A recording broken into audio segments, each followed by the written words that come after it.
tagaan sila sa pagrespeto, bawat hindi lang sa kalawigon sa experience because ila ina nga right o ila ina nga angay nga maangkon ang pagtawid sa ila. Kag ano ang nagkataho sa mga wala nagkataho sa mga tigulang. I just give you one example, and it is the story of Elisha. Sa 2 Kings 23 to 25. Kabalo ka mo sila, di ba?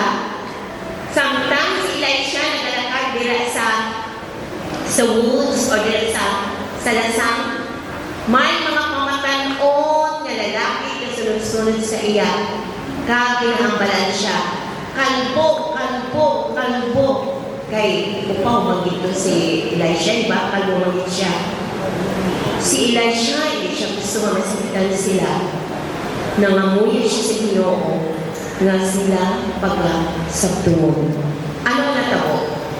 May kuha kadalagpo nga lubo na babae na nagwa kag amo ang nagpatay sa ila.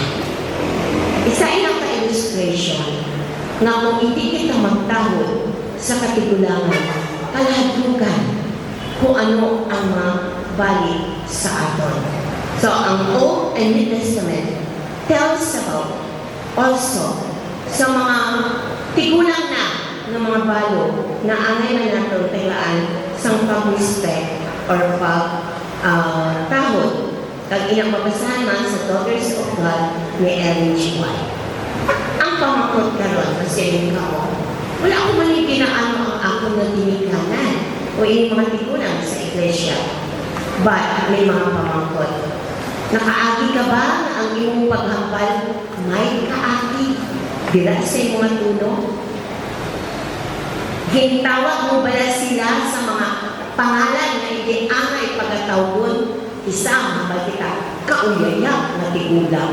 Na ano na yung tigulang man? Sa lawayon o kung ano pa. Or, have you seen in a basket? Dahil may nakita ka na nagatindong ng tigulang, naghambal ka ba lang ikaw din pong chay or joy? Or, do we neglect to seek your advice? Ang mga tigulang namin at sinulang advice. Nakahatag pa kita sa tiyon, mamati sa ila, or ma-feel pa natin na ay, mga tigulang na happy. Isaan ay ang tanan ng expression. But, in Psalm 71 verses 9 to 18, nagambal, do not cast me away when I am old. Kita tanan, pakadto dira nga magtigulang man. Do not forsake me when my strength is gone. Na, piyara nyo na, kung gadugang aton kita, lain na aton mga tuhod, aton na kapagsik, hindi na parehas sa una. Even when I am old and gray, do not forsake me, my God, till I declare your power to the next generation, your mighty acts to all who are to come. Mga kautulan, isa lang ang naibaluan ng tao na wala nag-apulsate sa mga tigulang, ang Ginoo. We read Psalm 71, 9 to 18. Ang atong na Ginoo wala nagapatumbaya bisan tigulang na kita. Bisan lain na ang atong puso, bisan lain na ang atong pangambal kay tigulang na kita, gahurog na ang mga kaon. May isa nga nagapabilin, nagahigugma, ang Ginoo. Kung ang Ginoo amo sila sa mga katigulangan, amo man siya sa mga hamto, sa mga mumimba, sa mga pamatayon, nagapabilin ang Ginoo nga may gugmaon. Kung kita nga tao may kalukoy kapag gugma sa atong isip ka tao, ubisan sa paggulang na makita ka, labaw na da ang Ginoo. Ang pamangkot, what can we do to as a church, we need to look at this problem, number one, as individual families. Tulog punta ang miyembro sa atong iglesia. Kung ang inibala sila na tagaan sa pagtata, kag ang atong church, ano ang mahimo as a church? What are we doing for our elderly members? Particularly shut-ins, ang mga wala lagi isang mahimo, pigado na din katama, wala isang inuklite, pakatusibaan, wala isang pagkaon. Ano atong mahimo kung mabulig sa ila? Does anyone provide transportation kung nagkinahanglan? Or do we visit them?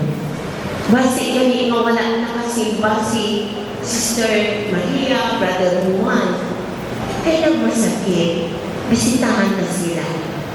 And in communion, hindi sila ka-attend. Gahatag pa lang kita sa pribilehyo, kadtuan sila sa ilang manimalay.